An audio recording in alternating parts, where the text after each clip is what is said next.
अल्हम्दुलिल्लाह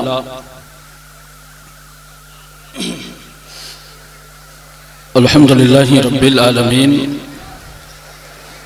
वल आक़िबतु लिल मुत्तक़ीन वस्सलातु वस्सलामु अला सुल्तानिस सलातीन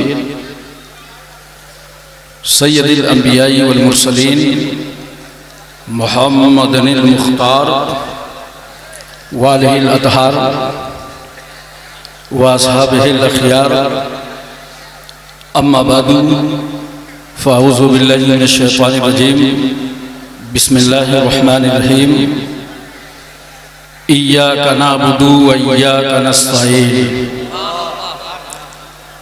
सदक़ल्लाहु मौलाना अज़ीम व सदक़ रसूलुहुल नबियुल अमीनुल मुबीनुल मकीनुल मतीनुल करीम व नहनु अला ज़ालिका लमिनश शाहिदीन व शाकिरीन वल्हम्दुलिल्लाहि रब्बिल आलमीन। मोहतरम सादात किराम,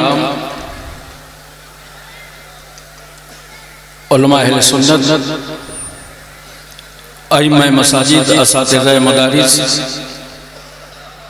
बुजुर्गों, नौजवान साथियों, अजीज बच्चों, इस्लामी रिश्ते की माँ और बहनों, अस्सलामु अलैकुम व रहमतुल्लाहि व बरकातुहू।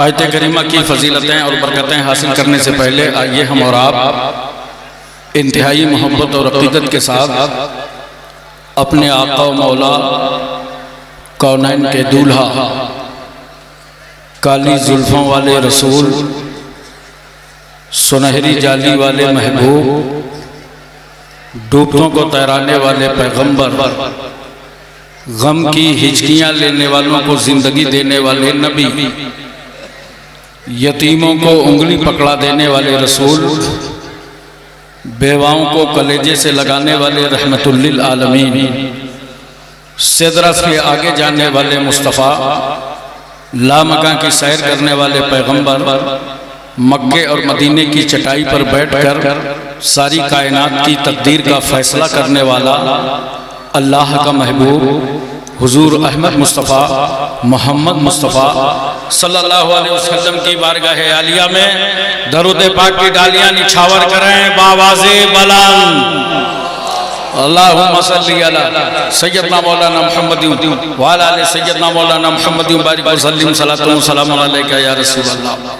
एक बार आप हजरात दरूद पाक बंगाल के लबो लहजे में पढ़िए, पढ़िए सब लोग।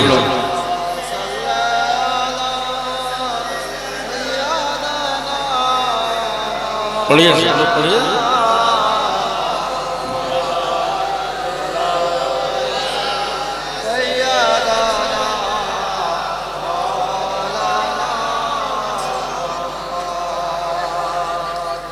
सल्लल्लाहु अलैहि नबी व अलैहि सल्लल्लाहु अलैहि वसल्लम सलातु व सलामुन अलैका या रसूल अल्लाह। मोहतरम हज़रात, बाद नमाज इशा से लेकर अब तक आपने उलमाए किराम के बयानात और शोरा इस्लाम से नूरानी कलेमात समात फरमाए हैं। माशाअल्लाह फैज़ान बुखारी कॉन्फ्रेंस अपनी कामयाबियों से हमकिनार है। थोड़ी देर के लिए हम भी आपकी बज़्म मोहब्बत में हाजिर हैं, लेकिन मैं इतना बता दूं कि आपकी फिक्र और आपका ज़हन चाहे जैसा हो, अल्हम्दुलिल्लाह मैं आज बहुत मूड में हूं, और जो मूड कभी कभी बनता है वो अभी अभी बन गया। चार मिसरे हाजिर हैं।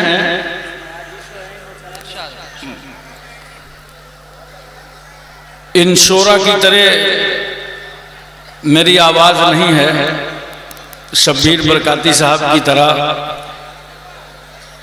मेरी आवाज़ नहीं है, मगर अल्लाह का शुक्र है कि इनकी भी मेरी तरह नहीं है।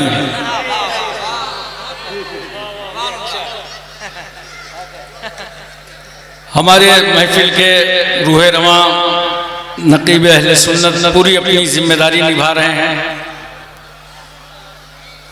और खानवादे बुखारिया के चश्मो चिराग पीर तरीक़त रहबरे राह शरीयत हज़रत अल्लामा शेख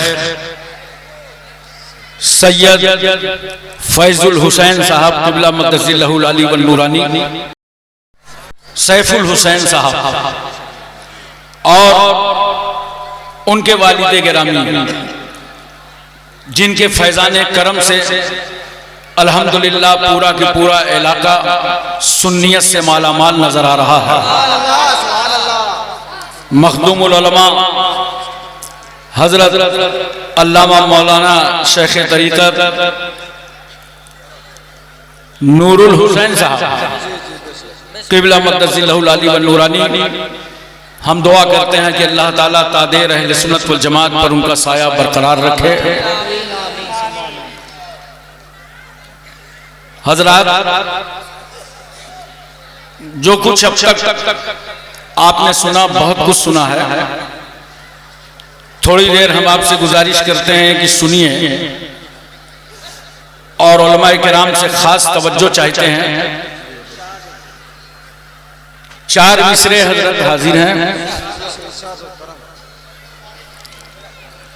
वो चाहते हैं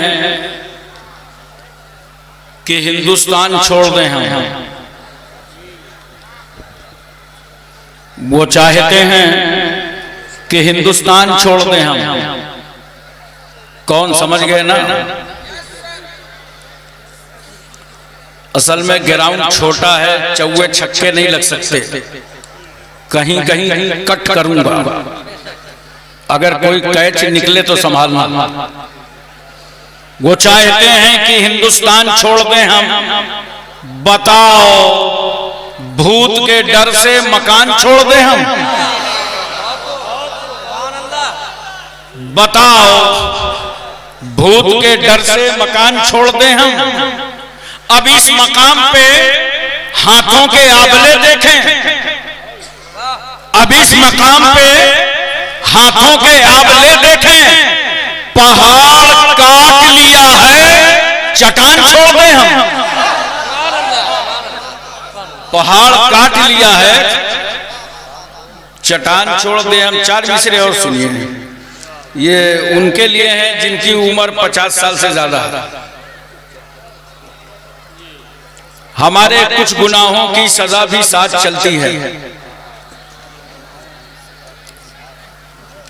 हमारे कुछ गुनाहों की सजा भी साथ चलती है।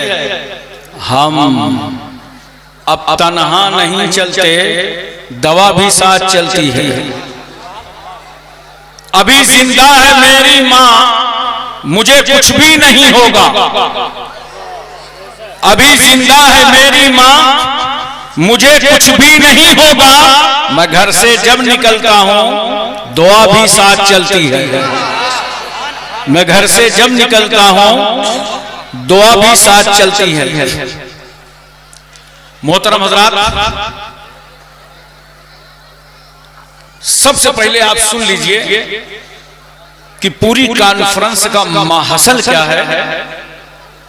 आपको दुआ में शरीक होना है। बोलो, जब तक दुआ में शरीक ना हुए तो फिर इसका मतलब ये हुआ कि दिन भर मजदूरी किया, रात भर मजदूरी किया और बगैर उजरत के घर वापस चले गए।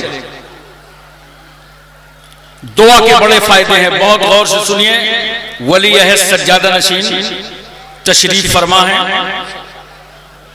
खानवादे बुखारिया के चश्मो चिराग हैं। हजरत अभी दुआए खैर फरमाएंगे। असल में होता यह है कि जब आदमी की दुआ पूरी नहीं होती तो कहता है दुआ तो कर रहे हैं, मगर अल्लाह पूरा नहीं कर रहा, अल्लाह हमारी सुन नहीं रहा। यह बात बिल्कुल गलत है। हकीकत क्या है जानते हो? हकीकत यह है कि आपकी डिमांड पूरी नहीं हो रही। आपने जो मांगा था दुआ में, औलाद मिल जाए, कारोबार मिल जाए, रोजगार मिल जाए, तो डिमांड पूरी नहीं हुई तो आप क्या कहते हो कि दुआ हमारी कबूल नहीं हुई। नोट करके जाओ मुसलमानों, मुमकिन है जो खुदा से तुमने मांगा हो वो तुम्हें ना मिला हो, लेकिन इस दुआ का फायदा जानते हो क्या होगा? डिमांड पूरी हो या ना हो, मगर इससे बेहतर काम अल्लाह ने तुम्हारे हक में कर दिया। डिमांड पूरी नहीं हुई मगर तुम्हारी जिंदगी में कोई हादसा होने वाला था, अल्लाह ने इस दुआ के सदके में टाल दिया। और अगर आप ये कहें कि न डिमांड पूरी हुई न हादसा होने वाला था, तो अब दुआ का फायदा बताऊं आपको। अब इतना बड़ा दुआ का फायदा है, इतना बड़ा दुआ का फायदा है कि जब आप खुदा को याद करते हैं, खुदा से मांगते हैं, या अल्लाह या रहमान या हन्नान या मन्नान या गुफरान या सुभान या बदिया समावाते वल अर्द या खालिक समावाते वल अर्द कहते हैं, तो याद रखना ये जो जुमले जुबान से निकले हैं, अल्लाह ताला मैदान हश्र में आपके नामे अमाल में नेकियों का इजाफा फरमा देगा। और ऐसा इजाफा फरमाएगा कि जब इस दुआ का सिला आपको मैदान हश्र में मिलेगा तो बंदा कहेगा काश हमारी और दुआएं ना कबूल होती और सारा बदला आज मैदान हश्र में मिल गया होता। ये फायदा होता है इन कॉन्फ्रेंसों का, जलसों का, खानकाह में आने का, कि जो सज्जादा नशीन बुजुर्गान दीन उलमा अइम्मा दुआएं करते हैं तो उन दुआओं के बड़े फवायद होते हैं। बोलो मोहब्बत से सुभान अल्लाह।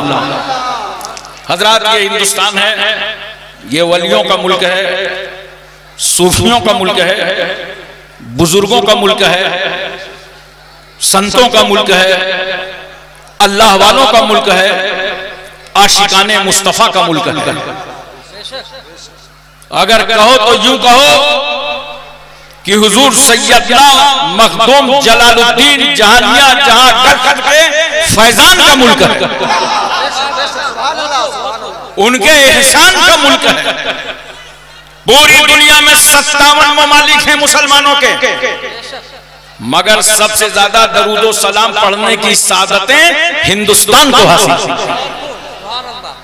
यही वो मुल्क है जहां सबसे पहले खाजा फख्र हिंदुस्तान ख्वाजा गरीब नवाज रहमतुल्लाह ताला अलैह ने सफर फरमा के दिल्ली में कयाम कर लिया।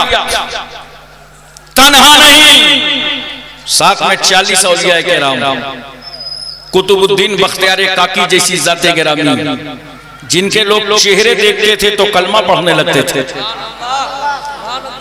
ख्वाजा गरीब नवाज फरमाते हैं साथियों मुसल्ला बिछाओ, दिल्ली की जमीन हमारे सजदों से लज्जत हासिल करना चाहती है। फकीरों और दुर्वेशों का मुसल्ला बिछ गया। अल्लाहु अकबर की सदा बुलंद हुई, खुदा की किबरियाई और बड़ाई का ऐलान होने लगा। मुखबिरों से बर्दाश्त न हुआ, हाकिम दिल्ली को खबर दे दी कि एक फकीर आया है और उसका अंदाजे जिंदगी इस तरह है कि अगर कुछ दिन दिल्ली में ठहर गया तो तुम्हारी हुकूमत का खात्मा हो जाएगा। अब मैं कौन ऐसा है जिसको अपनी कुर्सी से मोहब्बत ना हो? फौरन हाकिम ने पूरी फोर्स भेजा, कहा जाओ आने वाले फकीर को गिरफ्तार कर लाओ। ये किसकी गिरफ्तारी का वारंट जारी हुआ है? जो भारत की जमीन पर अमन और शांति का पैगाम लाया है। ये किसको गिरफ्तार करने का मंसूबा बना है? जो भारत की जमीन पर इंसानियत और मानवता का पाठ पढ़ाने आया है। कमांडर आगे बढ़ा, गरीब नवाज के करीब आया, साथियों से बोला ठहरो, शक्लें देखो, चेहरे देखो, इंडियन नहीं है, बाहर से आए हैं। और शक्लें तो वाकई बदल जाती हैं। देखो शक्लें देखो, बुखारा की शक्लें हैं, आले रसूल की शक्लें हैं, औलादे रसूल की शक्लें हैं। का शक्लें देखो, करीब आए, का बाबा आपका उठना बहुत अच्छा लगता है, चलना बहुत अच्छा लगता है, बात करना बहुत अच्छा लगता है, चलते हैं तो निगाह नीची रहती है, खाते हैं तो दस्तरखान लगा रहता है। बाबा हमारे वतन में ऐसे कल्चर के लोग नहीं रहते, आप कहाँ से आए हैं, आपका नाम क्या है? ख्वाजा गरीब नवाज फरमाते हैं सुनो, मैं दीने मुस्तफा का मोइन हूँ और मदीनतुर रसूल का मुसाफिर हूँ। पूरी दिल्ली समझ गई कि जब आने वाले मोइनुद्दीन का जवाब नहीं है तो भेजने वाले रहमतुल्लिल आलमीन का जवाब कौन लाएगा। कहा बाबा एडमिशन फीस कितनी है? कहा कुछ नहीं, जुबान अब्दी लेख करो, पढ़ो कलमा ला इलाहा मोहम्मदुर रसूलुल्लाह। आए थे हमला करने, सबकी घर वापसी हो गई। क्या बात है? बोलो। कुतुबुद्दीन बख्तियार काकी के हवाले किया दिल्ली और अजमेर का सफर कर दिया।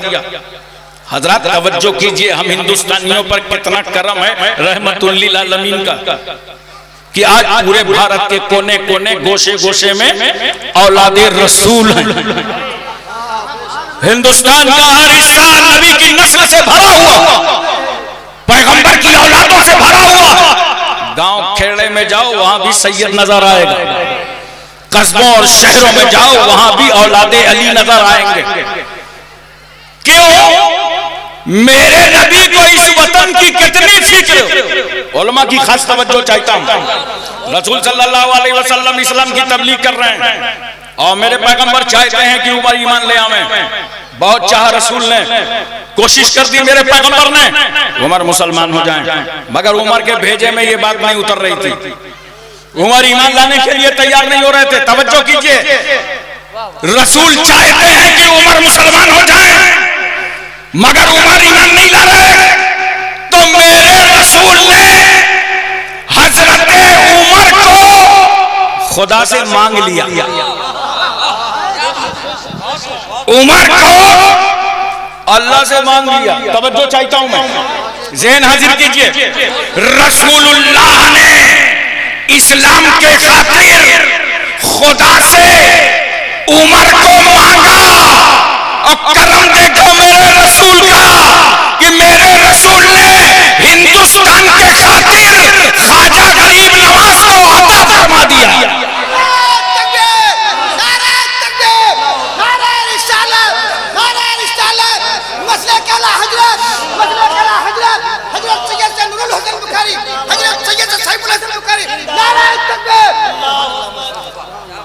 हम इस मुल्क से ऐसे ही मोहब्बत नहीं करते।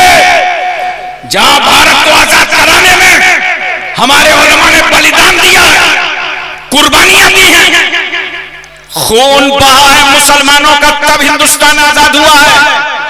हमारे बच्चे यतीम हुए हैं तब भारत आजाद हुआ है। हमारी माएं बेवा हुई हैं तब भारत को आजादी मिली है। न जाने कितने उलमाए किराम के सरों को काट करके दरख्तों पर लटकाया गया है, तब हिंदुस्तान आजाद हुआ है। नोट करो, अल्लामा फजल हैदराबादी ने अंग्रेजों के खिलाफ फतवा जिहाद सादिर फरमाया, तब हिंदुस्तान आजाद हुआ। मुफ्ती इनायत अहमद साहब काकोरवी ने काले पानी की सजा बर्दाश्त की, तब जाकर के भारत आजाद हुआ। और नोट करो, ये वतन के जियाले, ये मुल्क को आजाद कराने वाले उलमाए किराम अल्लाह के फजल से सब बरेलवी अकीदे के थे, सब अहले सुन्नत वल जमात के थे। आज लोग कहते हैं कि मदरसे में आतंकवादी पैदा होते हैं। अब मैं चल के देख लो, वहां तो ऐसी दाल मिलती है कि जरूरत पड़े तो वजू कर लो। नोट करो, अगर भारत की जमीन पर ये मदरसे न होते, अरबी इदारे न होते, तो भारत आजाद न होता। इन्हीं मदरसों की चटाई पर बैठकर उलमाए किराम ने अंग्रेजों से लड़ाई की है, उन्हें खदेड़ा है, तब भारत को आजादी मिली। 15 अगस्त सन 1947 को हिंदुस्तान आजाद हुआ है, लेकिन 12 रबीउल अव्वल दोशंबा के दिन सारा जहान आजाद हुआ। हजरात, मुझे एक बात आपको बताना है मोहब्बत के साथ, बोलो पूरी तवज्जो है ना, ज़हन हाजिर है। इस वतन की मिट्टी से प्यार है, भारत के सर्रों और कतरों से प्यार है। एफज़ू आतकुम फ़इन्नहा उम्मकुम। ए लोगों, इस मिट्टी की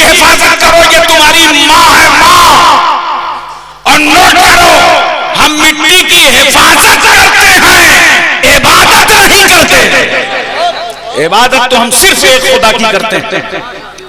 तो हमारे इन उलमा की, अकाबरीन की, बुजुर्गान दीन की कुर्बानियां हैं, तब भारत आजाद हुआ। सिर्फ कुर्बानी की वजह से हम भारत से मोहब्बत नहीं करते, बल्कि नोट करो, ख्वाजा गरीब नवाज ने अपने मुकद्दस कदम रखे, दीन इस्लाम का परचम लहराया, और सिर्फ ख्वाजा गरीब नवाज नहीं, भारत की जमीन तो वो है कि जब अल्लाह ने आदम को जन्नत से उतारा तो हिंदुस्तान की सरहदी पहाड़ी पे आए आदम।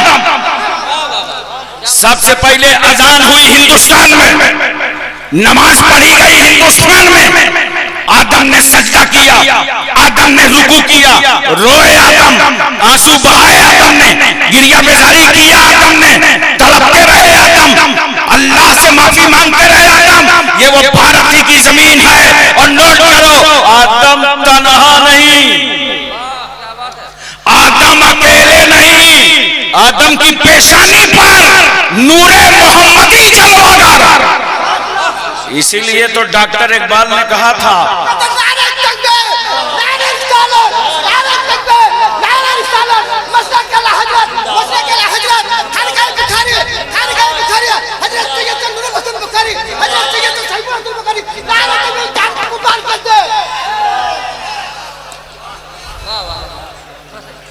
हजरत तवज्जो कीजिए जरा सा, जहां डॉक्टर इकबाल ने वलियों को देखा, सूफियों को देखा, कुर्बानियों को देखा, वही डॉक्टर इकबाल ने आदम पैगंबर को देखा कि पेशानी में नूरे मोहम्मदी। तो इकबाल को कहना पड़ा, सारे जहां से अच्छा,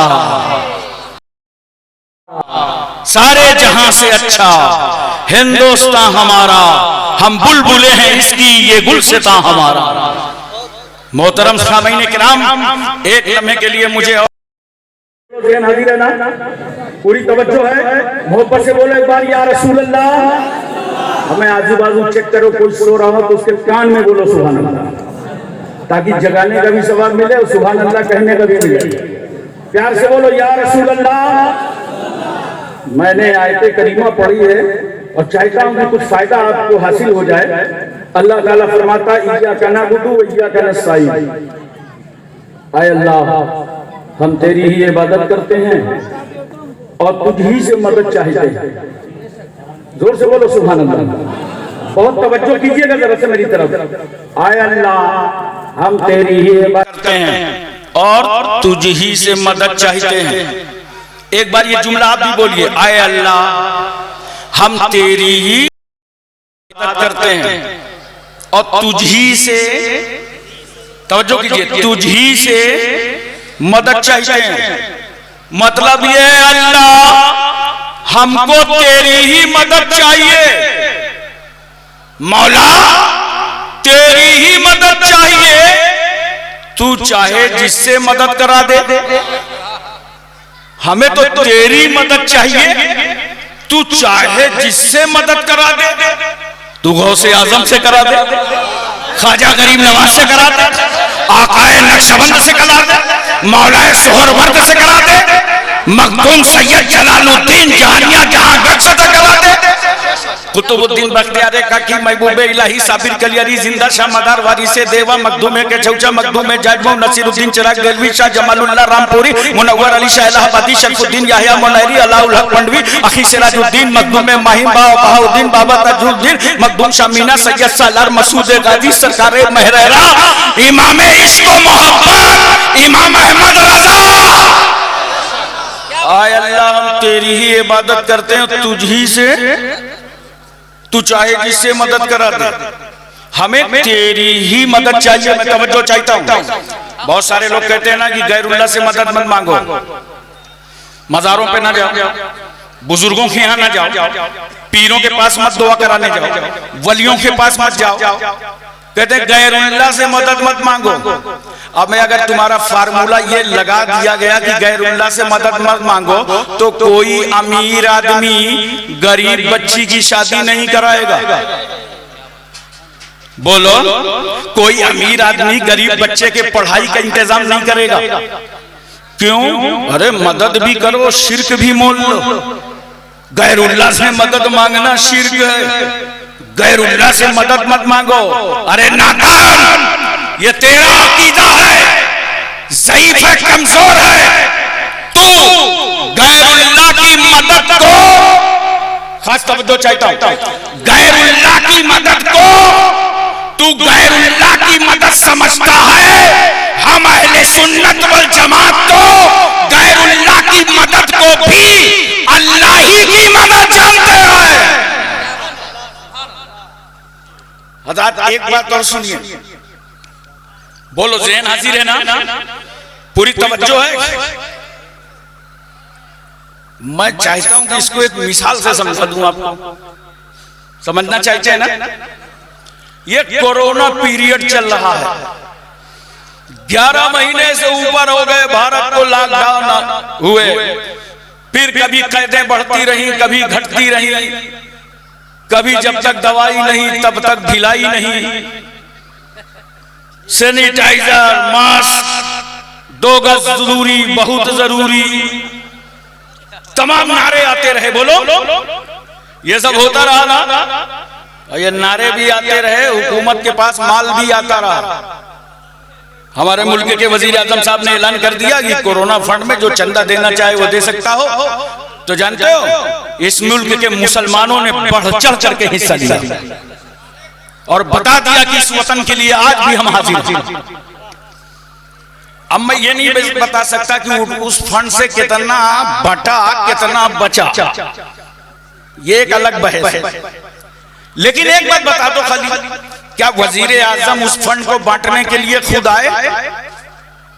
बोलो, यूपी, एमपी, तमिलनाडु, कर्नाटक, हिमाचल, हरियाणा, पंजाब, कश्मीर, उत्तराखंड, छत्तीसगढ़, सौराष्ट्र, गुजरात, महाराष्ट्र, कहीं खुद बांटने गए? अब मैं यार, अगर खुद बांटने चले जाएं तो कपड़े सलामत ना रहेंगे, लोग अपनी अपनी तरफ खींचेंगे। हम पीड़ित हैं, हमें लाओ, हमें लाओ, इतने मरीज हैं, हमें लाओ। हम लोग एक सेनी लड्डू मस्जिद के दरवाजे पे नहीं बांट पाते, डलिया गिर जाती है।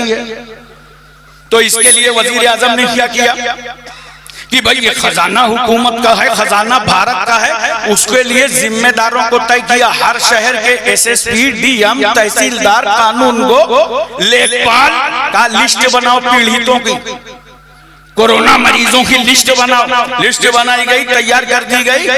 वजीर आजम ने अपनी हुकूमत का फंड मुंतकिल कर दिया शहर के जिला मजिस्ट्रेट की तरफ।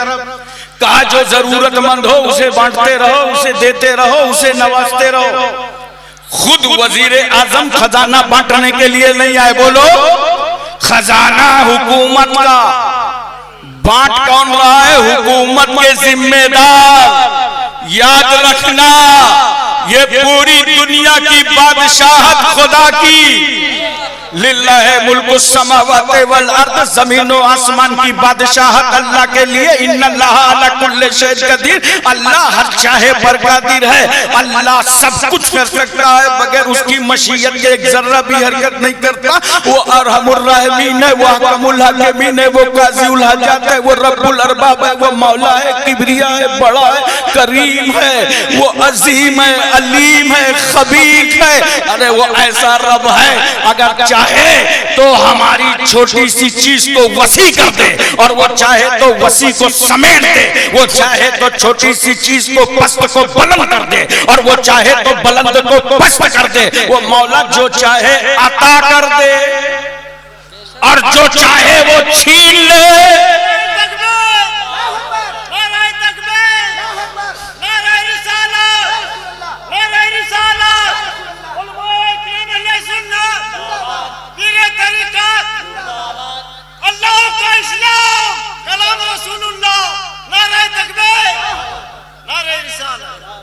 अल्लाह सब कुछ कर सकता है।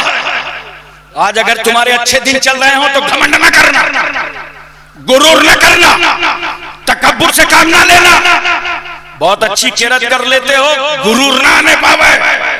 बहुत अच्छी नात पढ़ लेते हो, घमंड ना दाखिल हो। वो सब कुछ कर सकता है। अगर वो अता कर सकता है तो वो छीन सकता है।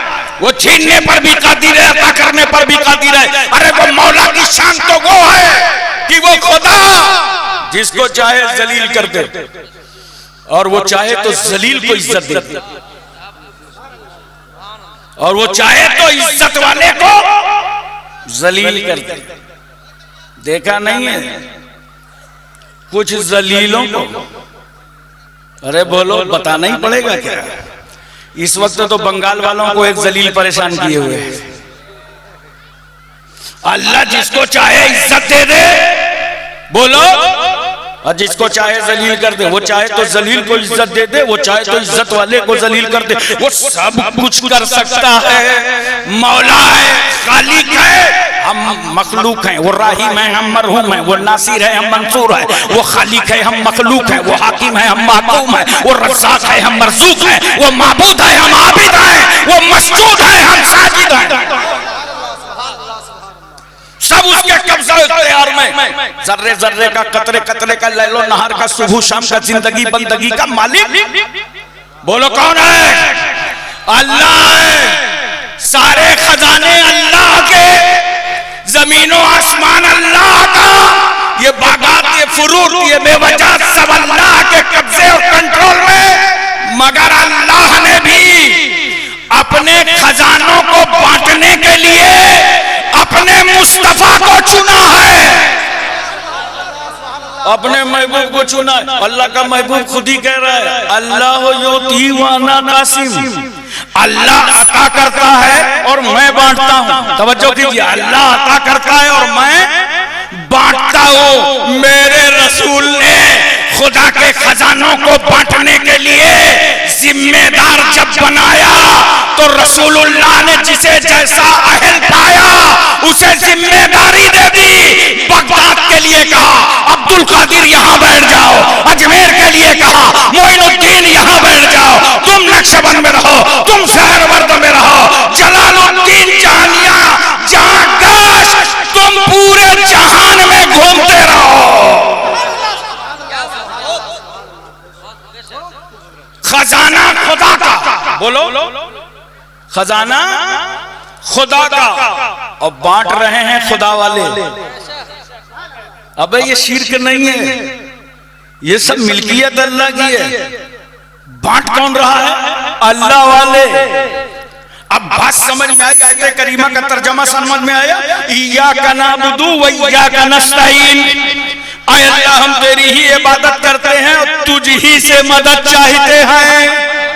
बोलो तलब के सुभान अल्लाह। आप लोग तो इतना चुपचाप बैठे हो, लगता है कि दुनिया ही में रहना है। अरे मरना है कि नहीं मरना? अब मरने के नाम पे ना बोलो। इतना कन्फर्म टिकट, बस डेट नहीं मालूम। बोलो मरना है कि नहीं मरना है? याद किया करो कभी कभी, कभी सोचा करो। हमेशा दिनों में बहारें नहीं रहती, कभी पतझड़ का मौसम भी आता है। याद रखो, एक वक्त वो आएगा जो हमारी तुम्हारी मौत हो जाएगी, रूह निकल जाएगी। हमारा जनाजा कहां होगा? आंगन पे रखा होगा। जानते हो किस में जाओगे? जनाजा जब हमारे घर वाले निकालेंगे बाहर ना, तो मालूम है चारपाई कौन सी होगी? जुमला याद रखना, मस्जिद के चंदे वाली चारपाई। कभी सोचा? और जिस कफन में लपेटे जाओगे उसमें जेब नहीं होगी, चंदे वाली चारपाई में जाएंगे। कभी किसी अमीर को सुना जिसने अपने जनाजे के लिए चारपाई बनवाया? मैं बड़ा आदमी हूं यार, अपने पैसे वाली से जाऊंगा। मरने की इस दौर में कौन तैयारी करता है? जाओगे वही जिसमें कौम का 2-2 रुपए लगा हुआ है, उसी चारपाई में। और जब लेटे होगे पटरे पे, समाज रो रहा होगा, खानदान बिलक रहा होगा, आंसू पे आंसू बह रहे होंगे। 2-3 घंटे के अंदर घर वालों में तब्दीली आ जाएगी। इसे उठाओ वरना घर में बदबू न पैदा हो जाए। ये अंगूठी हाथ की देख रहे हो? ये अंगूठी छीन लेंगे तुम्हारे घर वाले, ये घड़ी तुम्हारे घर वाले उतार लेंगे, सारा सामान कब्जे में ले लो, नहलाने का इंतजाम करो। हाय, घर के लोगों ने साथ छोड़ दिया, घर के लोग दूरी बनाने लगे। कहां गई तेरी विरासत? आला औलाद के लिए झूठ बोला था, बाल बच्चों के लिए जमीन पे कब्जा किया था, अपनी आल औलाद के खातिर लोगों से दुश्मनी ली थी, गालियां दिया था, किसी के माल पे हमला किया, जमीन पे हमला किया, जायदाद पे हमला किया, किसी को लूटा। देख जिनको लूट करके तूने घर बनाया था, वही घर वाले तुझे इस घर से बेघर कर रहे हैं। कह रहे नहला दो, नहलाने का इंतजाम हुआ, कपड़े टाइट थे, कहा मत उतारो। एक समझदार शख्स खड़ा हुआ, कहा कैंची ले लो और काट दो, कपड़े टाइट हैं। हमने कहा कैंची से क्यों काट रहे हो? कहा हजरत कहीं मुर्दे के जिस्म में झटका न लग जाए। वाह रे इस्लाम, तेरे कानून को लाखों सलाम। हमें जो इस्लाम एक मुर्दे को तकलीफ ना देता हो, वो इस्लाम किसी जिंदे को क्या तकलीफ देगा? कफन पहना दिया गया, मां ने इजाजत दे दी, महल्ले वालों ले जाओ, मेरे हाथों में पैरों में शरीयत की बेड़ियां और हथकड़ियां पड़ी हैं, मैं अपने बेटे का साथ नहीं दे सकती। जनाजा उठा, घर में कोहराम मच गया, मां रो पड़ी, मगर दरवाजे के बाहर न जा सकी, आंगन ही में साथ छोड़ दिया। मां तुझे तो बड़ा प्यार था इस बेटे से, तूने यहीं पे साथ छोड़ दिया।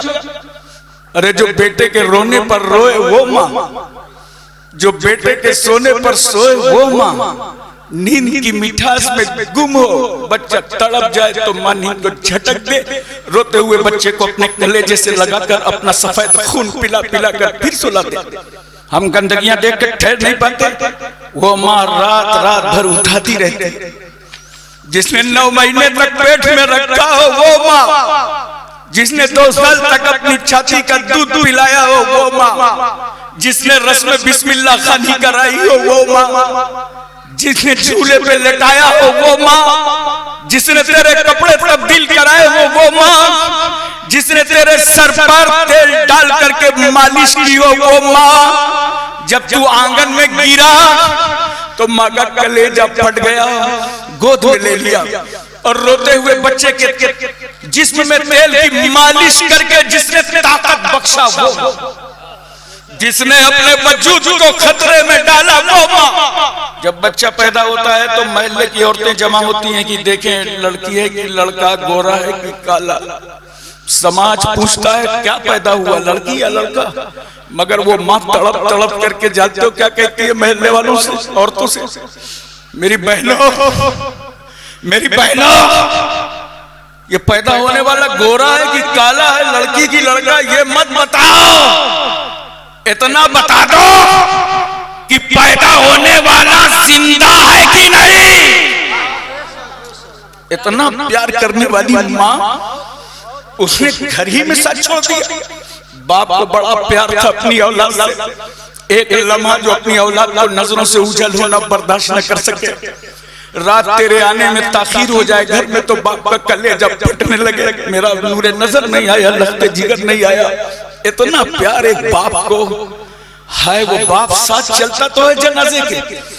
कब्रिस्तान में जनाजा ले जाया गया, रख दिया गया, कहा नीचे उतारो। एक आदमी ने आवाज दिया भाइयों ठहरो, कब्र के अंदर कुछ मिट्टी गिर गई है, कंकरियां हैं, मुझे उठा लेने दो, कहीं मुर्दे के जिस्म में चुभ न जाए। मैंने कहा भाई वो तो मिट्टी में मिलने जा रहा है, अब क्यों उठा रहे हो? कहा हजरत कंकरियां कहीं जिस्म में चुभ न जाए। वाह रे इस्लाम, तेरे कानून को लाखों सलाम। तख्ते लगाए गए, बनके लगाए गए, खानदान के बुजुर्गों को बुलाया गया, मिट्टी देने लगे, कब्र तैयार हो गई, लेकिन तुमने इस मिट्टी के हवाले कर दिया मगर मुर्दे को जलाया नहीं। अरे बोलो, मुर्दे को जलाया नहीं। बता दो अमेरिका को, समझा दो बर्तानिया को, इसराइल के गुंडों को दिलो दिमाग में उतार दो, भारत की जमहूरियत के माथे पर जबर का टीका लगाने वालों को समझा दो, इस्लाम को आतंकवाद और दहशतगर्दी से जोड़ने वालों कान खोल करके सुन लो, जो इस्लाम एक मुर्दा जलाने की इजाजत ना दे, वो इस्लाम किसी जिंदा को जलाने की क्या इजाजत दे?